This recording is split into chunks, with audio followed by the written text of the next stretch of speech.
and checked my watch. 11:47 p.m. 72 hours and 13 minutes left. The lab was quiet, the way hospitals get quiet after midnight. Not peaceful, just hollow. I'd been sitting at my desk long enough that the overhead fluorescents had clicked off automatically, leaving me in the blue glow of 3 monitors, surrounded by 22 years of work, 22 years of datasets, clinical trial summaries, compound analyses, and handwritten notes from a man who'd believed in me before I believed in myself.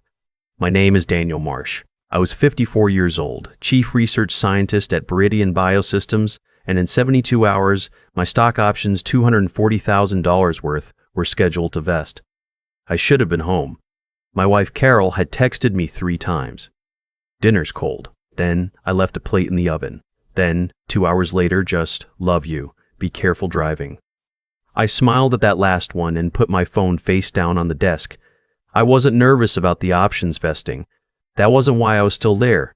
I was there because I always ended up there, in that lab, in that silence, with the hum of the refrigeration units and the smell of antiseptic and the feeling that this building, this work, was the closest thing I'd ever had to a second home. That was about to become a problem. The next morning started like any other Thursday. I grabbed coffee from the break room, nodded to the overnight security guard, and checked my messages. There was a calendar invite for a 9 a.m. meeting with Lauren Holt. I stared at it for a moment. Lauren Holt was the new chief operating officer. She'd been in the role for 11 weeks. Before that, she'd been, and I want to be precise here, a marketing consultant for a skincare brand her father had funded. She was 31 years old. She had an MBA from a school whose name I recognized from airport billboards. Her father was Richard Holt, CEO and founder of Veridian BioSystems. I went to the meeting. Lauren's office was on the top floor, which she'd redecorated the week she arrived. The old mahogany furniture was gone. Everything was now white and chrome. There was a motivational poster on the wall, something about disruption. I remember thinking it looked like it came from the same place you buy throw pillows. She didn't look up from her laptop when I walked in. Daniel. Not a greeting. More like a log entry. Lauren. She closed the laptop. She had the practiced calm of someone who'd been told confidence looks like stillness. We're restructuring the research division. I heard some talk about that, I said. I sat down without being invited to. We're moving toward a partnership model. External research teams, contracted deliverables, milestone-based billing. It's more capital efficient for the IPO structure. The IPO. That was the other thing. Veridian was 9 weeks from a public offering that analysts were valuing at somewhere between $500 and $600 million. The entire company had been operating in a kind of controlled frenzy for months. Lawyers everywhere, bankers on video calls at all hours, a PR firm that had taken over the second-floor conference room.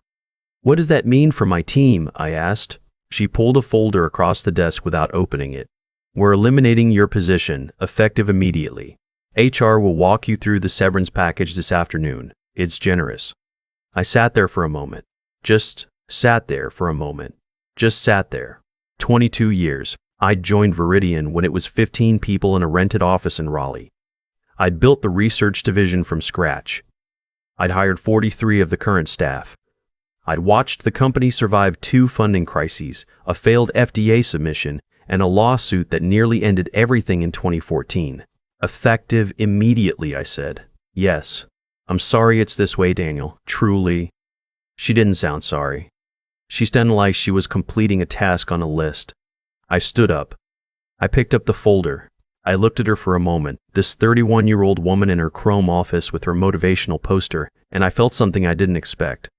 Not rage, not grief. Clarity. I'll see HR this afternoon, I said. I walked back to my lab. I sat down at my desk. I opened the bottom drawer, the one I kept locked, and I took out a file I hadn't touched in 3 years. It was thin, just 6 pages, on Veridian letterhead dated April 2002. The ink on the signature lines had faded to brown. I read it the same way you reread something when you already know what it says but need to feel the weight of it again. Then I called my attorney. His name was Marcus Webb. We'd gone to the same church for 15 years, and he'd helped me draw up the original agreement back in 2002 when a man named Gerald had brought me into Veridian and told me he needed me to build something that would last. Gerald Pruitt had been Veridian's first research director. He was 61 when I met him, already in the early fog of Parkinson's, but his mind was the sharpest thing in any room he entered. He'd spent 40 years in pharmaceutical research, had 3 patents under his name, and had never once, in all the time I knew him, raised his voice. He'd recruited me away from a larger firm by offering me something no one else had: ownership. Not equity, not options, not a seat at the table subject to board approval. A data rights agreement. It was buried in the compensation contract, Section 14, subsection C, 2 pages of dense language that Gerald had insisted on and that Richard Holt, hungry for Gerald's institutional knowledge, had signed without fully reading. The language was specific. I know because Gerald and I had written most of it ourselves, over 2 evenings at his kitchen table with his wife refilling our coffee and his youngest daughter doing homework in the next room. The clause said this: in the event that Daniel Marsh's stock options, issued under the 2002 Founder Compensation Agreement, were not transferred in full according to the agreed vesting schedule, all rights to the Marsh data set, comprising 22 years of proprietary clinical research, compound analyses and trial outcomes developed under Veridian BioSystems, would revert exclusively to Daniel Marsh within 48 hours of the vesting date passing without fulfillment. Gerald had known something I hadn't understood yet at 32. He'd known that companies get bought and sold, that founders retire and their children inherit titles but not wisdom, that the people who build things are always the last ones protected. He'd seen it happen 3 times in his own career. He'd made sure it didn't happen to me. Marcus picked up on the second ring. They did it this morning, I said. A pause. Options vesting when? Sunday, 71 hours. Another pause. Longer this time. I could hear him breathing. They probably think they're saving themselves $240 by cutting you loose before vesting. Classic pre-IPO move. I know. They have no idea about Section 14. I know. Daniel. His voice shifted. Do you understand what happens if those options don't vest? The data set reverts to me. The data set reverts to you. And the Marsh data set is the foundation of the IPO, I said. Yes. I heard him exhale slowly. Sit tight, he said. Don't sign anything HR gives you today. Tell them you need the weekend to review. That's completely normal and they can't push back on it. Don't send any emails. Don't say anything to anyone else. Don't say anything to anyone at the company. And whatever you do, do not go back into that lab. I hung up. I sat very still for a minute, listening to the refrigeration unit's hum. Then I thought about Gerald. He died in 2019. Parkinson's had taken most of his last 3 years, and in the end he'd gone quietly, the way he'd done everything else. I'd spoken at his funeral. His daughter, who was now about the same age I'd been when I first walked into Veridian, had hugged me afterward and said her father had talked about me until the very end. I'd never told anyone about Section 14. Not even Carol, not fully. Gerald had said to keep it quiet, not a secret, he'd told me. Just private. The way you keep a good tool in a good case, you don't take it out to show people. You take it out when you need it. I needed it now. The HR meeting was with a woman named Diane who'd been hired 6 months ago from a staffing firm. She was professional and kind in the way people are when they've been trained to deliver bad news without liability. She had a packet ready. Severance equal to 8 weeks' salary. Severance equal to 8 weeks' salary. Cobra information. A non-disparagement agreement 3 pages long. I smiled, took the packet, and told her I'd need the weekend to review everything with my attorney. She blinked. Of course. Completely standard. We just ask that you return your access badge before you leave today. No problem, I said. I slid the badge across the table. 22 years, and it made a small plastic click on the laminate surface. I drove home. Carol was in the kitchen when I walked in, and she turned from the stove with the look she always got when she already knew something was wrong, but hadn't decided whether to ask yet. They fired me this morning, I said. She set down her wooden spoon. She crossed the kitchen and she held me, and I let her, and we stood there for a while in the smell of whatever she was cooking, and I felt the last few hours drain out of my shoulders. Options? She asked, quietly. 70 hours. She pulled back and looked at me. Section 14. Carol knew. Of course Carol knew. She'd been there through 22 years of this. She'd heard me talk about Gerald. Had met him 3 or 4 times before his health made that impossible. Had helped me file the agreement in our home safe the day we signed it. Section 14, I confirmed. She nodded once. Then she went back to the stove. Sit down, she said. Eat something. You look like you haven't had a real meal in 2 days. She was right. I sat down. The weekend was the hardest part, not because anything was uncertain.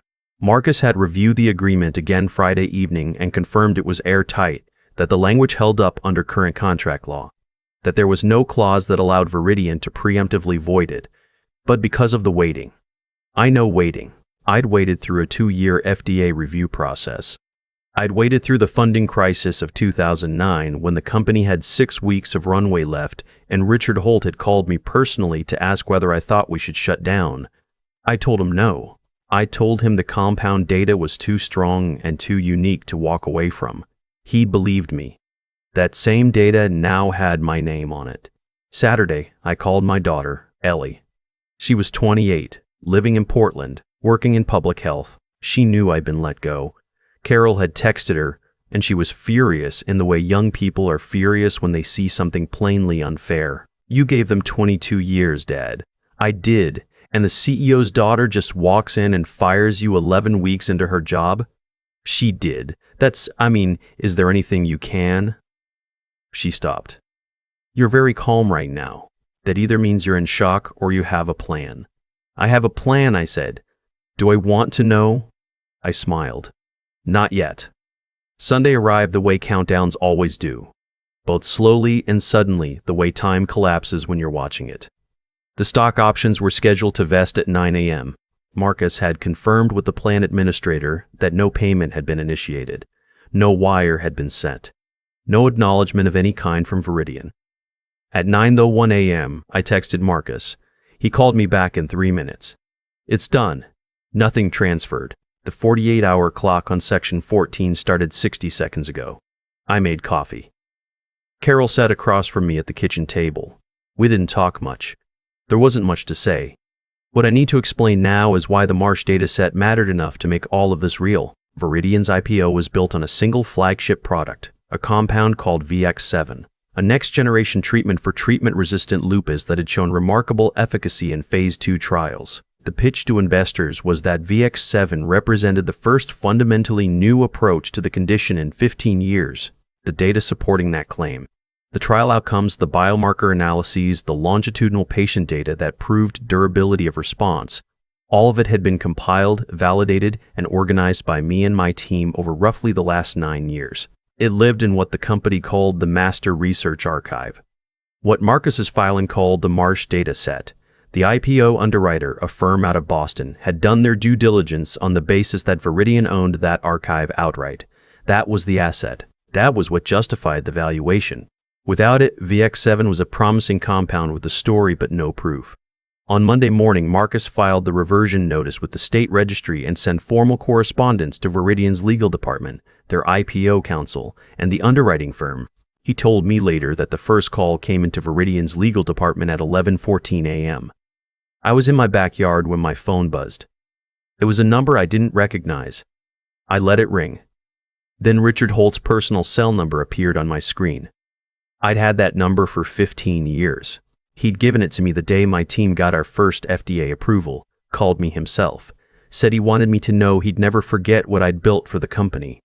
I believed him then. I thought I'd still believed him until 11 weeks ago, when he'd handed his daughter a title in a corner office and let her dismantle things she didn't understand. I answered, Daniel. His voice had the roughness of a man who hadn't slept. What is this filing? You should have your legal team explain it to you. I'm asking you, Richard. I kept my voice even. I'd practiced this moment, not the words exactly, but the tone. The stillness, Gerald's stillness. You hired Gerald Pruitt 30 years ago because he was the best in the business. Gerald brought me in because he believed in protecting the people who build things. He spent 2 evenings writing that clause into my contract because he knew that someday someone would try to do exactly what Lauren did last Thursday. Silence. He was right, I said. Daniel, the IPO. I know. There are 400 employees. I know that too. I hired 60 of them. Another silence. Longer. I could hear something in his breathing. Not anger anymore. Something heavier. "What do you want?" he asked. And here was the thing about that question. Here was the part that I'd thought about more than any other part of this whole situation, lying awake in the weeks before Lauren had even made her move. Because I'd seen it coming, had felt the machinery shifting around me, had known somewhere in my chest that it was a matter of when, not if. What did I want? I didn't want revenge. That word had never sat right with me. Revenge implies that the goal is the other person's pain. That wasn't it. What I wanted was simple. My options vest at their agreed value, I said. $240,000 paid within 5 business days. I retire with full benefits and a clean reference.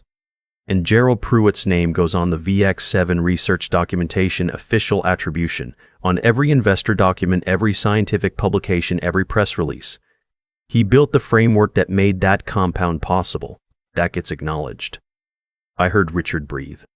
"And the data set?" he asked. "If those 3 conditions are met in writing signed by you personally, not Lauren, not your legal team, you, then I license the data set back to Veridian for $1. Perpetual rights, irrevocable. The IPO proceeds as planned. And if they're not?" I didn't answer that. He already knew. The silence stretched long enough that I started watching a sparrow work at the bird feeder Carol had put up last spring. "I'll need until tomorrow morning," he said finally. "You have until Wednesday at 5 p.m., I said. "That's when Marcus files the next set of documents." I hung up. Carol came to the back door. She'd been inside, but she'd been watching through the glass. "How'd he sound?" "Old," I said. He sounded old. Tuesday was quiet. I went for a long walk in the morning, the kind I'd been promising myself for years and never taking because there was always something at the lab. I walked for 2 hours through our neighborhood, past the elementary school where Ellie had gone, past the diner where Carol and I had our first date, past the park where I used to run when my knees still let me. I thought about Gerald. I thought about the night we'd written those clauses, how his hands had already started to shake slightly and he'd apologized for his handwriting. I'd said his handwriting was fine. He'd laughed and said it wasn't about the handwriting. He was apologizing for the disease, in the indirect way men of his generation apologized for things that weren't their fault. I thought about what he'd said as I was leaving that night. I'd been tucking the draft into my bag and he'd walked me to the door, and he put a hand on my shoulder and said, "The people who build things are always worth more than the people who own them. Never let anyone convince you otherwise." I'd thought about that sentence probably 100 times in 22 years. In the funding crises and the FDA battles and the moments when other, larger companies had come calling with offers that would have been comfortable but would have meant walking away. I'd always stayed. Because Veridian was my work, my lab, my team. I thought that was enough protection. Gerald had known it wasn't. He built me better protection. Quietly, patiently, with the long game thinking of a man who'd watched the industry long enough to know exactly how these stories end without it. Wednesday came. At 2:17 p.m., Marcus sent me a PDF. I opened it at the kitchen table with Carol reading over my shoulder. It was 4 pages. Richard Holt's signature was on the last page. Ink, not electronic. Something he'd apparently insisted on, which I respected. Every condition met. The payment would hit my account by Friday. The retirement package was what I'd asked for. And there, in the 3rd paragraph of the final page, in clean legal language that would appear in every Veridian investor document going forward, the clinical research foundation supporting VX7 was developed under the scientific leadership of Dr. Turner, Gerald Pruitt, and Dr. Daniel Marsh, whose combined work over 2 decades constitutes the evidentiary basis for this compound's development pathway. I sat there for a moment. Carol put her hand over mine. I thought about calling Ellie, but I sat with it for a moment first. Just let it be quiet. Just let it settle. Gerald had been gone for 5 years. He'd never see his name on that document. He'd never know that the clause he'd spent 2 evenings writing had, 22 years later, protected exactly what he'd intended to protect. He'd never know that his long-game thinking had outlasted his own life, had survived his own body, had done its work long after he was able to do his. But it had. And I knew, and that was something. I called Ellie that evening. "So," she said, she'd been waiting all week, checking in with pointed casualness every day. It's done, I said. Retiring. Full benefits. Everything I asked for. And Lauren? Not my concern anymore. Dad. She paused.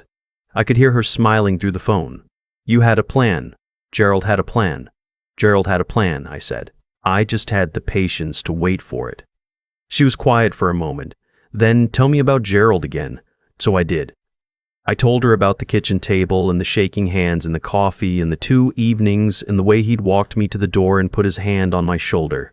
I told her about the 40 years in the industry, the 3 patents, the compound he'd developed in the 80s that had helped a generation of patients with an autoimmune condition most people had never heard of. I told her he'd never raised his voice. Not once. Not in all the years I'd known him. That he built things carefully and protected people quietly and trusted that the right structures would do their work if you gave them time. He sounds like you, Ellie said. No, I said. I learned from him. That's different. Friday, the payment arrived. I sat at the kitchen table looking at the deposit confirmation for a while, not because of what it was worth. Though $240,000 was not nothing, especially with Ellie's student loans and the renovation Carol had been wanting for 6 years, but because of what it represented. 22 years of showing up, of choosing this work over easier work, of building something that outlasted every crisis the company had faced. That afternoon I drove past Veridian. I didn't stop. I just drove past. The glass building on the edge of the research park that I'd watched grow from 1 floor to 3. The parking lot where I'd stood in January cold waiting for test results to come through on my phone. The loading dock where a previous version of myself had once unloaded equipment at midnight because the delivery company had screwed up the timing and we had a trial starting the next morning. I drove past it without stopping and I kept driving, out past the research park, out past the edge of town, windows down, spring air coming through, and I thought about Gerald's hand on my shoulder 22 years ago. Some things you build stay built, even after you walk away, even after you've been told you're done. Maybe especially then. The Veridian IPO launched 6 weeks later. It priced at $22 a share. The valuation came in at $580 million. The first press release mentioned Gerald Pruitt's name in the 3rd paragraph. It mentioned mine in the 4th. Holt resigned as COO 8 days after the IPO, citing a desire to pursue new opportunities. I read that in a press release and set my phone down. I didn't feel satisfied exactly. I didn't feel vindicated. Those weren't quite the right words. What I felt was free. Carol and I took that trip to Portugal we've been planning for 4 years. We rented a small house in the Alentejo region for 2 weeks. White walls, a lemon tree in the courtyard, a table outside where we drank coffee every morning and watched the light change over the hills. I barely checked my phone.